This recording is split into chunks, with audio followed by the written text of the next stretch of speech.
Strategu i fushatës së Partisë Demokratike, Krisla Sivita, së bashku me liderin demokrat Sali Berisha, kanë zhvilluar një takime të rinjt, duke u dhënë atyre një leksion se si duhet të sillen gjatë ditëve të fushatës elektorale.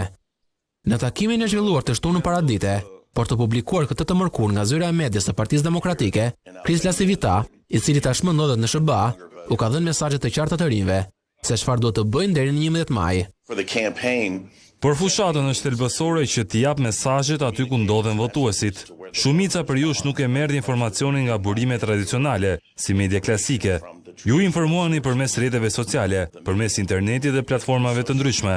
Por po aq e rëndësishme është që edhe ju të angazhoheni, të shprehni mendimin tuaj dhe të siguroheni që miqtë dhe familjarët tuaj të dalin dhe të votojnë.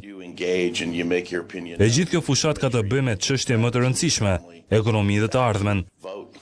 Berisha pohoi se çdo kandidat nuk duhet të shkojë te qytetari si politikan, por si misionar. Ndaj kërkoi prej të rinjve që të bëjnë këtë gjë në ditët e mbetura deri në 11 maj. Shqipërisë sot i duhen misionar në situatën në cilën ajo ndodhet, atë e shpëtojnë vetëm misionarët. Kështu që ju siguroj se programi i Partisë Demokratike synon të bëjë realitet ëndrat tuaja. Mesazhi që duhet u jepet votuesve, po i strategu amerikan, është fakti që të rinjt mund ta ndërtojnë jetën në Shqipëri, por së pari duhet të votojnë për Berishën.